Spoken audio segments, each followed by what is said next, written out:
Hello mga B, so may konti akong pasilip sa routine namin every morning.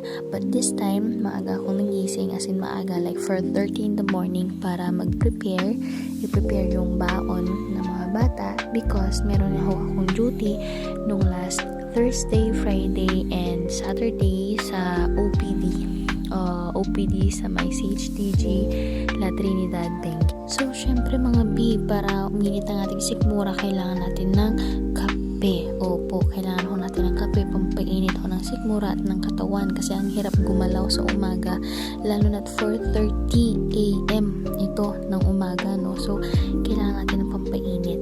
So, yan na nga, ginising ko na yung anak ko, inasikaso, hinatid sa school, and tutsung, nandito na po ako sa hospital at ako'y mag-duty na. So, ito nga po yung mga kaganapan dito po sa duty. Wala ho ako masyadong videos kasi nga on duty tayo, hindi po tayo pwedeng mag-video lamang. Siyempre, pagagalitan ho tayo ng ating clinical instructor. But anyways, ang aming CI ngayong araw ay napakabait. So, ang flow ng aming duty ay napaka-smooth lamang, no? So, yan, wala lang ho akong masyadong ipapakita sa inyo. So, nag-enjoy kami sa duty. Masaya ang everybody, you know. That's all for today.